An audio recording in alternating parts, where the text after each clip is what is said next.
Cześć, witajcie w Nerd Management. Z tej strony Krzysztof Rakowski i Paweł Rykowski. Dzisiaj zabierzemy Was w przeszłość, ale zanim to dzięki wielkie za wszystkie komentarze, maile i wszystkie Wasze pytania dotyczące naszych ostatnich odcinków. Także jesteśmy za nie mega wdzięczni i prosimy o więcej. Już niedługo będziemy szykować odcinek z FAQ, aby odpowiedzieć na wszystkie Wasze pytania, więc śmiało dostarczę. Im więcej nam ich dostarczycie, tym więcej odpowiemy. I dłuższy odcinek będzie. Zdecydowanie. A do tego pamiętajcie, że cały czas czekamy na Was na naszym newsletterze, gdzie dostarczamy dużo różnych fajnych informacji i inspiracji dla Was, więc tam Was na pewno żaden kolejny odcinek nie ominie. A dzisiaj chcemy Was zabrać w przeszłość, czyli wygrzebaliśmy jeden bardzo stary temat, ale za to bardzo aktualny. To jest w ogóle ciekawe, nie? Zobacz, że wszystkie tematy związane z zarządzaniem, te, które są stare, nie? Takie, które były lata temu, tak naprawdę dużo się nie zmieniło. Są ponadczasowe. Tak, to prawda. Więc dzisiaj cofamy się do roku, wyobraźcie sobie, 1974. Krzysiek, co się wtedy wydarzyło? W tym roku został opublikowany artykuł Who's Got the Monkey. Autorami są panowie Onken and Vass. I to jest jeden z najbardziej popularnych artykułów Harvard Business Review, czyli takiego, no powiedzmy, głównego, najważniejszego periodyka związanego z managementem. Ten artykuł mówi o zarządzaniu czasem menedżera i uważam, że warto, żebyśmy o nim porozmawiali dzisiaj, bo zauważyłem, że kiedy rozmawiam z menedżerami, to bardzo często wracam do tego, że znajduję linka do tego artykułu i im go przesyłam, bo wielu menedżerów właśnie ma z tym problem, zwłaszcza takich świeżo upieczonych, którzy mają pod sobą zespół, który realizuje jakieś zadania, że mają tych małp na plecach bardzo dużo i nie zawsze są w stanie sobie z tym poradzić. I to jest taki ponadczasowy artykuł. Oczywiście ma pewne swoje śmieszne elementy, jak na przykład nie ma tam mowy o e-mailach, tylko o takich skrzyneczkach, do których dokumenty były przesyłane i było napisane, że tam musisz memo przesłać swojemu szefowi i on to odczyta. Pamiętajcie, 1974. Tak. Ma też swoje jakieś tam, powiedzmy, elementy, które trochę się zestarzały. Niemniej jednak główna idea jest cały czas słuszna i chciałbym, żebyśmy o tym właśnie dzisiaj porozmawiali. No to może na początek, to w ogóle o co chodzi z tymi małpami? Dlaczego małpy? To jest taka fajna metafora. Ta małpa to jest jakieś zadanie, jakiś task, mniejszy czy większy, czy jakiś problem, który się pojawia u Twojego podwładnego, u członka Twojego zespołu i on ją po prostu ma na plecach. On do Ciebie przychodzi, pyta Cię o jakąś poradę, czy o jakieś rozwiązanie problemu, zaczyna z Tobą o tym rozmawiać i zanim się obejrzysz, ta małpa ląduje na Twoich plecach. I Ty musisz ją karmić, musisz się nią zajmować, musisz spowodować, żeby ta małpa była szczęśliwa. I to jest bardzo trafna metafora, która pokazuje, że te zadania właśnie są jak małpy. Mnożą się, przeszkadzają, włażą Ci na głowę i czasami po prostu ciężko się z nimi dogadać i je ogarnąć. Domyślam się, że jeszcze tutaj prawdopodobnie są małe małpy, jakieś takie kapucynki, ale równie dobrze może to być jakiś wielki goryl czy orangutan, który na Twoje plecy może wskoczyć, tak? Tak, zdecydowanie. To też jest ważne, że kiedy zajmujesz się małymi małpami, to nie masz czasu, żeby zająć się wielkim orangutanem. I ten wielki orangutan to może być jakiś ważny, duży, strategiczny projekt, ale Ty się tym nie zajmiesz, bo cały czas tutaj te małpy biegają Ci między nogami, łażą Ci na głowę i musisz je karmić. Czasami te małpy są wygłodniałe, bo już ich długo nie karmiłeś, a czasami też Twoi pracownicy się na Ciebie wkurzają, bo się nimi nie zajmujesz. Dobra, to zacznijmy od początku. To zacznijmy od tego, w jaki sposób w ogóle taką małpę można dostać, bo to jest niestety ta pułapka, że ona z reguły przychodzi tak znienacka, nagle tutaj wpada na głowę i tam zostaje, więc skupmy się teraz, skąd one się biorą? No właśnie, przypomnij sobie takie sytuacje, które się często zdarzają i czasami nie zdajemy sobie świadomości, nie mamy świadomości, że to jest właśnie ten moment, kiedy przyjęliśmy na wychowanie małpę. Przykładowe sytuacje. Twój pracownik mówi do Ciebie, że ma jakiś problem, a Ty mówisz: dobrze, zastanowię się nad tym i dam Ci znać. No i u kogo jest teraz wtedy to zadanie? No u mnie, bo ja muszę się zastanowić i dać znać, więc tak jest. Tutaj już mi coś się gryzie. A pracownik już ma luz, bo czeka na Twoją odpowiedź. Podobna sytuacja, kiedy na przykład mówisz komuś: dobra, wyślij mi maila i ja Ci odpiszę. I gdzie jest ta małpa wtedy? No właśnie. Ja muszę odpisać. Albo na przykład, kiedy już wiesz, że takie rzeczy trzeba omawiać na spotkaniu, żeby sobie nie robić takiego backlogu i mówisz, dobra, to umówię nam spotkanie i przygotuję agendę na to spotkanie. I gdzie jest małpa? Znowu na plecach. No właśnie, na małpa jest u ciebie. Jakie są konsekwencje tego, że małpa jest u ciebie? No przede wszystkim jest to ciężka sprawa, bo teraz ty musisz to zrobić. Jakby ludzie zrzucają odpowiedzialność na ciebie, jakby nie biorą odpowiedzialności, bo dlaczego? No ty powiedziałeś, że zrobisz. Jako lider ty jesteś odpowiedzialny, bierzesz tą małpę na plecy, albo właściwie nawet nie wiesz, że ją tam masz. To jest w ogóle większy problem, że wydaje się, dobra, zrobimy później. Dlatego też tutaj fajnie było się cofnąć do tej zasady 2 minut z getting things done. Ponieważ jeżeli coś wpada, rób to błyskawicznie, po prostu odcinaj, bo inaczej no tego małpiszona będzie trzeba pogłaskać czasami. Tak, to prawda. Poza tym jest tak, że jeżeli ten następny ruch należy do ciebie, to blokujesz zadania swojego pracownika. On nie jest w stanie pracować, nie jest w stanie realizować swoich zadań, w związku z tym często na ciebie czeka. Jest w tym artykule bardzo fajna metafora, może już niezbyt, powiedzmy, pasująca do naszej sytuacji, ale jednak można sobie w jakiś sposób przetłumaczyć, gdzie jest mowa o tym, że właśnie taki menedżer, który ma dużo małp na głowie, przychodzi w sobotę do biura, no bo stwierdza, że nadgoni trochę roboty, no i patrzy przez okno, gdzie jego pracownicy grają sobie w golfa, odpoczywają, relaksują się i narzekają na tego szefa, że jest takim wąskim gardłem i nic nie można przez niego zrobić, bo te wszystkie tematy po prostu u niego są zablokowane. I co możemy z tym zrobić? Ważne, żebyś tutaj rozumiał jako menedżer, że masz różne takie rodzaje, kategorie czasu. I żebyś wiedział, którym z tych czasów możesz zarządzać. Pierwszy rodzaj czasu jest taki narzucony przez twojego szefa, który jest takim czasem, no, że musisz zrobić jakieś zadania. Po prostu musisz, twój szef ci kazał, poprosił cię o to, więc musisz je zrealizować. I jeżeli tego nie zrobisz, to spotkają cię szybkie i przykre konsekwencje. Drugi rodzaj czasu to jest czas w jakiś sposób narzucony przez organizację, czyli przez procesy, które się dzieją w firmie, przez twoich kolegów na tym samym poziomie, czyli innych liderów, czy no zależy to od struktury organizacyjnej. To są takie zadania, które musisz wykonywać, żeby projekty szły do przodu. Jeżeli ich nie wykonasz, no to prawdopodobnie nie będzie tak, że od razu ktoś do ciebie przyjdzie i poniesiesz tego konsekwencje.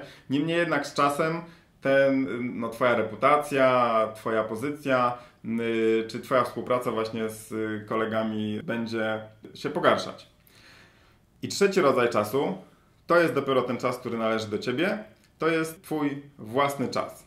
Ale okazuje się, że ten czas nie jest tak bardzo własny, bo są dwa rodzaje właśnie tego twojego własnego czasu. Pierwszy to jest czas, który, jak się okazuje, należy do twoich pracowników. Czyli mimo, że ty masz jako szef władzę nad tym czasem, to jednak pracownicy przychodząc do ciebie z małpami, dają ci te małpy na wychowanie, oni de facto zarządzają tym twoim czasem i oni stają się twoimi szefami, bo ty w stosunku do nich się rozliczasz z tego czasu. No i ostatni rodzaj czasu, którego często mamy niewiele albo bardzo mało, to jest właśnie ten twój własny czas, w którym możesz myśleć strategicznie, w którym możesz myśleć kreatywnie, w którym możesz wprowadzać jakieś fajne zmiany, realizować to, co jest ważne dla twojego stanowiska. I jak się okazuje, ten taki najbardziej produktywny, najważniejszy czas jest po prostu bardzo, bardzo mały. I cała magia zarządzania czasem menedżera to jest właśnie balansowanie pomiędzy tym czasem narzuconym przez twoich pracowników, a tym czasem takim twoim naprawdę własnym czasem. I to jest ten właśnie wąski margines, który powoduje, czy jesteś dobrym liderem, czy złym. Tutaj jest ciekawe, że właśnie wracając do tej trochę archaiczności tego artykułu, że autorzy tak bardzo mówią, że szef to jest taki szef, który tutaj musi nakazywać pracownikom w jakiś sposób określony, wykonywać jakąś pracę, nie ma żadnej dyskusji, po prostu mają zrobić już i trzeba spychać te zadania na nich. Czyli to jest ten szef, a nie lider, tak? Tak, to jest takie właśnie podejście sprzed tych 50 lat. Stephen Covey dopisał komentarz do tego artykułu, też co prawda 20 lat temu, ale już taki bliższy naszym czasom, kiedy mówi, że tak nie jest, że z pracownikami inaczej trzeba pracować, trzeba ich inspirować, trzeba ich rozwijać. I o tym będziemy mówili pod koniec tego artykułu. Ale mimo wszystko jednak to jest ten czas, w którym ty musisz po prostu maksymalizować ten swój własny czas kreatywny. Słuchaj, to teraz zastanówmy się, bo tego czasu jak widać jest strasznie mało. No bo mamy szefa, mamy organizację, mamy współpracowników podwładnych, no i zostaje tam coś małego dla siebie albo i nie. Z reguły raczej na początku zwłaszcza prawdopodobnie nie.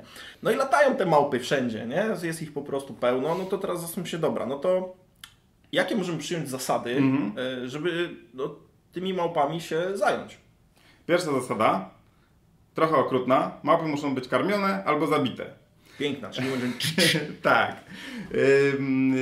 I zwróć uwagę, że to jest coś, z czym się borykamy. Mamy przecież takie zadania w backlogu, które zostały stworzone 3 lata temu i cały czas są w tym backlogu i cały czas mamy nadzieję, że je zrobimy i one czasem nam zajmują czas przy refinementach czy przy planowaniu, prawda? Macie na pewno też zespoły takie. Nawet wyciągnęliśmy teraz jeden, jesteśmy w trakcie dużej kampanii Black Friday'owej, kiedy to nagrywamy, kiedy dużo rzeczy się dzieje, to już dużo rzeczy wychodzi i wyobraź sobie, my korzystamy na co dzień z Jiry, tam jest jakby te rzeczy, które są do zrobienia, mają numerację inkrementalną, czyli 1, 2, 3, 4, 5. Jakby w tej chwili jakby rzeczy bieżące to jest tam 5-6 tysięcy coś tam. A się okazało, że musimy odkopać zadanie, które trzeba zrobić i które wisi tam od ponad 3 lat z jakimś numerkiem 800 coś. Na początku to było takie po prostu to już jest naprawdę spasiona małpa, która leży od dawna i sobie czeka. No właśnie i to jest bardzo, bardzo głodująca małpa. To jest wygłodzona małpa, która dawno temu powinna być zabita. I to jest pierwsza rzecz, do której Was zachęcam. Mam nadzieję, że prowadzicie już swoje listy to do, macie takie listy tasków własnych do roboty.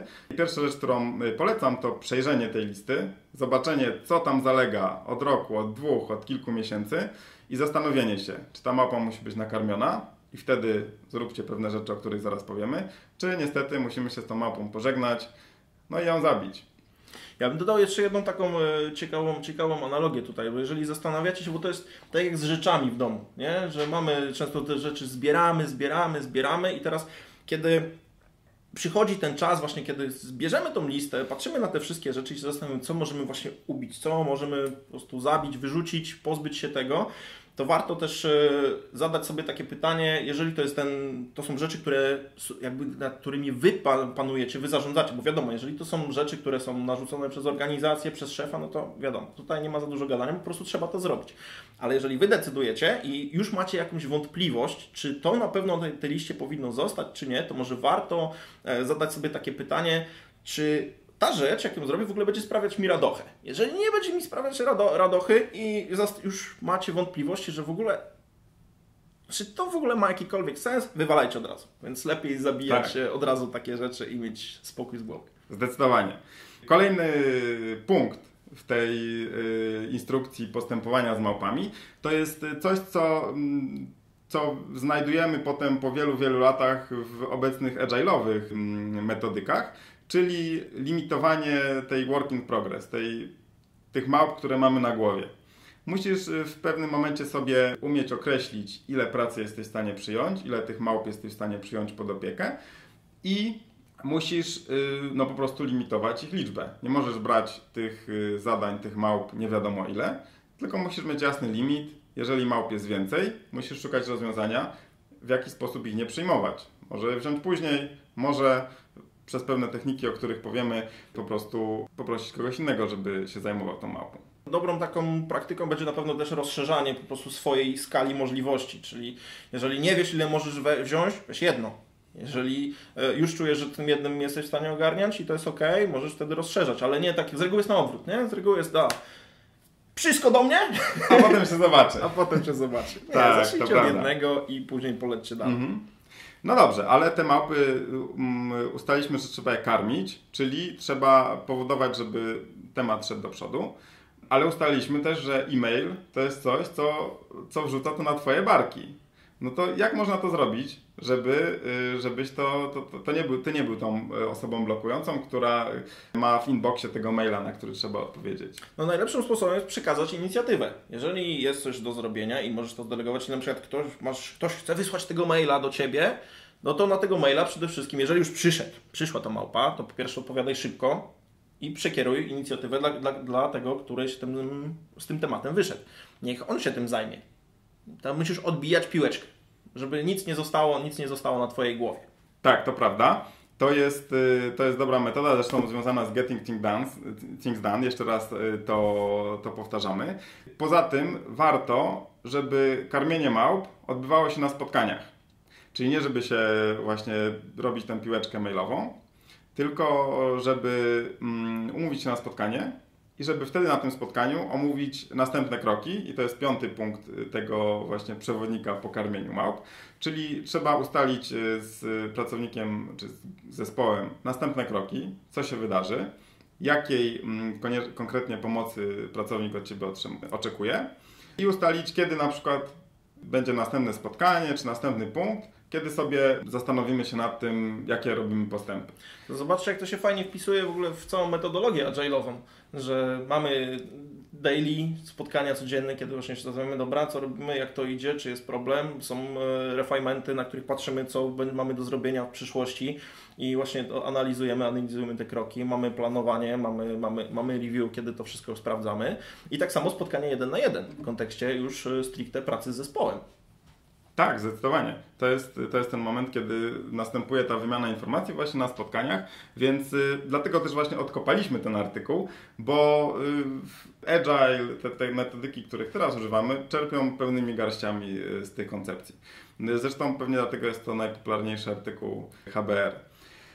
Poruszyłeś bardzo ważny temat, czyli przekazywanie inicjatywy i o tym będziemy rozmawiać przez resztę tego odcinka. Warto, żebyśmy sobie mówili, jak autorzy artykułu, jakie widzą poziomy inicjatywy, które wykazują pracownicy. Pierwsze to jest czekaj na polecenie, czyli siedzisz, nic nie robisz, szef musi do Ciebie przyjść i powiedzieć Ci, co konkretnie masz zrobić. Drugi poziom, trochę wyższy, to jest pytaj po prostu szefa, co masz zrobić i wtedy szef Ci przydziela zadanie. W kontekście poprzednich odcinków, kiedy mówiliśmy sporo o proaktywności, to Tutaj proaktywności nie ma absolutnie wcale. Tak, zdecydowanie. Wyższy poziom to jest taki, że pracownik rekomenduje, jakie będzie rozwiązanie, pyta szefa o zgodę, szef się zgadza, wtedy pracownik wykonuje to zadanie. 4. punkt, działasz i swojego szefa cały czas informujesz, co robisz. Natomiast 5., najwyższy poziom to jest taki, że działasz sam, nie potrzebujesz żadnej zgody, wykazujesz inicjatywę i tylko okresowo informujesz swojego szefa, co zrobiłeś. Czyli na przykład właśnie na daily, czy na sprint review, czy na 1 na 1, które masz raz na jakiś czas. No to jest taki najwyższy poziom inicjatywy.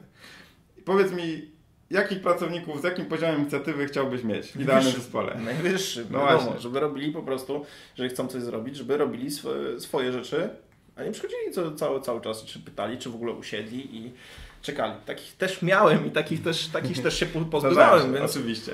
Ale poczekaj, bo to jest jeszcze też ważne, zanim pójdziemy dalej, bo to jest też istotne, ponieważ możesz mieć pecha, możesz zatrudnić kogoś, kto będzie sprawiał wrażenie, że jest na takiej pozycji, nie wiem, 4. czy 5., a finalnie okaże się, że po prostu usiądzie na tyłku i nic nie będzie robił. I tutaj na pewno będziemy za jakiś czas robili odcinek odnośnie rekrutacji, właśnie pracy z takimi ludźmi, ale jest to mega ważne, by umieć to rozpoznać już w praktyce i umieć bardzo szybko to uciąć, bo jak mówiliśmy właśnie o tych małpach, no to jest albo je karmisz, albo nie dbasz, albo je zabijasz. I tutaj to też jest istotne. Tak, autorzy tego artykułu są okrutni. Mówią, że pracownicy na poziomie 1 i 2, czyli tacy, którzy siedzą i czekają, aż szef do nich przyjdzie i im zleci zadanie, albo tacy, którzy cały czas pytają szefa, szefie, co mam teraz robić, że po prostu trzeba się ich pozbyć. No jest to okrutne, ale jak o tym pomyśleć, to jakiś sens w tym jest. Z drugiej strony zobaczcie na to, jeżeli macie projekty, macie deadline'y, budujecie zespół i teraz budujecie najlepszy zespół w swojej organizacji, czy w ogóle najlepszy zespół na świecie, no to nie ma tam miejsca dla kogoś, kto po prostu, kogo bierze się na wychowanie. Chyba że macie organizację, która działa bardzo dobrze, macie duże zespoły, macie czas i przestrzeń na to, żeby wziąć sobie na przykład, nie wiem, stażystów, czy osoby młode, które dopiero w ogóle się zaczynają właśnie na jakiś taki staż, czy jakiś taki program wakacyjny. Wtedy jest super, ale inaczej w zespole, w waszym dream team mieć ludzi, którzy po prostu siedzą. Nic nie robią. No, to prawda.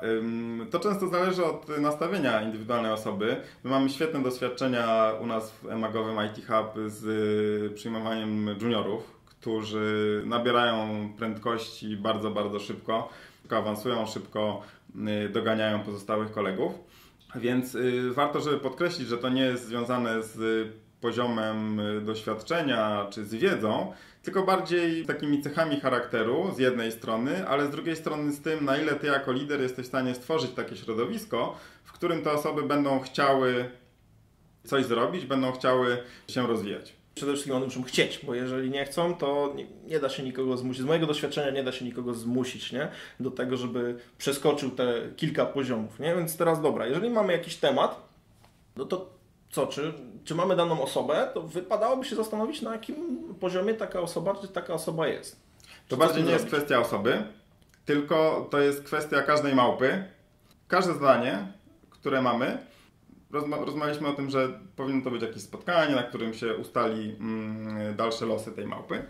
Każda małpa powinna mieć przypisany właśnie poziom inicjatywy, jaki oczekujesz od pracownika.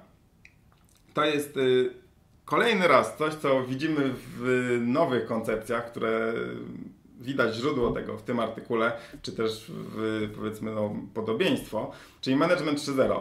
Tam jest mowa o delegation boards, czy właśnie takim ustalaniu takich właśnie poziomów inicjatywy. Jurgen Appelo o tym dosyć dużo pisze i mówi. I no to jest znów coś, co w ostatnich latach ewidentnie widać te korzenie w tym artykule. Czyli każde zadanie, każdy rodzaj pracy powinien mieć przypisany jakiś poziom inicjatywy, który pracownik powinien wykazać. No bo wiadomo, że są jakieś zadania, które wymagają, żebyś ty podjął jakąś decyzję, coś skoordynował, a są zadania, które po prostu wystarczy, że się dowiesz po fakcie, że coś się zadziało i to wystarczy. Czyli to jest ważny wniosek, że oceniamy inicjatywy, oceniamy projekty i je poziomujemy, ale nie oceniamy tutaj pod tym kątem ludzi. Zdecydowanie, oczywiście. Uważam, że ocenianie ludzi nie jest dobre. Raczej powinniśmy oceniać cechy, które oni wykazują, czy zachowania, bo każdy może mieć jakiś gorszy moment w życiu, albo może nie być świadomy, że twoje oczekiwania są inne niż to, co oni robią. Więc no, zawsze powinniśmy oceniać jakieś konkretne zachowania, przykłady zachowań, czy podejście, a nie osoby. Nie mówi, że z niego to nic nie będzie, leń z niego i Dokładnie, tyle. O tym na pewno porozmawiamy jeszcze Tak. w kolejnych odcinkach. I teraz zastanówmy się, dobra, bo to było 74, czy już masę lat temu. I teraz jakbyśmy mieli na to spojrzeć z tej strony, to już mówiliśmy trochę o tych nowych inicjatywach, jak właśnie Management 3.0, czy w ogóle Lean, czy w ogóle Scrum. Ty powiedziałeś na początku właśnie o takim komentarzu, o takiej aktualizacji Stephena Coveya. Jakbyśmy to rozwinąć. Co tam, takie spojrzenie teraz, bardziej aktualne, nie już z tych czasów fabryk, lata 80., tylko trochę nowszym rzeczywistości. Tak, Stephen Covey, czyli guru zarządzania, który bardzo wiele tematów komentuje, też napisał właśnie taki komentarz do tego artykułu, trochę go uaktualniając i biorąc pod uwagę, że to jest bardzo, bardzo popularny artykuł, gdzie podkreślił, że no, idee w tym artykule czasami trącą taką autorytarnością, więc zaktualizował tę ideę właśnie o to, że ważne jest, żeby w pracownikach wykształcać inicjatywę, wykształcać właśnie ten rozwój ich możliwości, to co po angielsku nazywamy ownership, czyli takie poczucie własności jakichś zadań. I że to jest kluczowe w tym, żeby ta relacja pomiędzy szefem a podwładnym dobrze wyglądała. No i żeby budowało się między nimi zaufanie, bo szef musi mieć zaufanie do swoich pracowników, pracownicy muszą mieć zaufanie do szefa. Więc to jest taka dobra aktualizacja i tutaj chciałbym to trochę rozwinąć. Moim zdaniem fajnie było, żebyśmy naszym słuchaczom przedstawili kilka takich, powiedzmy, ćwiczeń czy pomysłów na to, jak mogą nad tą inicjatywą pracować u swoich pracowników. To dajesz, co byś polecił? Polecam w ogóle książkę Multipliers, napisaną przez Liz Wiseman. Co ciekawe, wstęp Stephen R. Covey, więc gościu jest wszędzie. Ja już tę książkę wspominałem w którymś z poprzednich odcinków. Ta książka prezentuje kilka takich eksperymentów, które można robić. Mówiliśmy tutaj o tych eksperymentach związanych z zadawaniem pytań, czy z tymi tokenami dotyczącymi wypowiedzi, kiedy rozmawialiśmy o tym, jak pobudzać pracowników do kreatywności. I tutaj 3 takie eksperymenty, które moim zdaniem są bardzo fajne właśnie w związku z pobudzaniem tej inicjatywy. Pierwszy się nazywa Name the Genius i to jest taki eksperyment, który zachęca Cię do tego, żeby pomyśleć trochę bardziej o Twoich ludziach i zastanowić się, w czym się specjalizują. Co jest taką rzeczą, której są najlepsi. Jeżeli pojawia się taki problem, to wiadomo, że trzeba iść do Michała. Jeżeli pojawi się inny problem, wiadomo, że do Tomka. Jeżeli jakiś inny problem się pojawia, to wiem, że od razu idę do Pawła, bo Paweł mi doradzi albo dobrze to zrealizuje.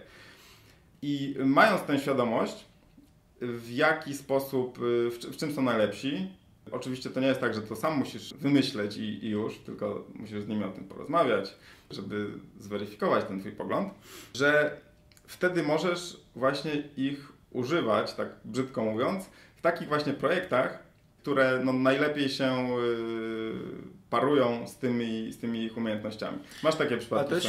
To jest świetne, bo dosłownie temat z wczoraj, kiedy z jednym z chłopaków z mojego teamu omawialiśmy ścieżkę seniorską, jest programistą i chce zostać seniorem w przyszłości, no to właśnie tam jakby taką kluczową rzeczą, która dla nas jest bardzo ważna, jest właśnie ekspertyza. Żeby taka osoba, która chce być seniorem, to jest trochę jak lekarz, nie? Czyli na początku uczy się tej medycyny, zostaje tam lekarzem, ale później przychodzi ten czas, żeby wybrać specjalizację i to jest mega ważne, właśnie żeby się w czymś specjalizować i być właśnie takim go-to person, że po prostu to jest osoba, która wiadomo właśnie, że w całej firmie ten jest od tego i to też jest ważne, że jako lider ty musisz rozmawiać ze swoimi ludźmi.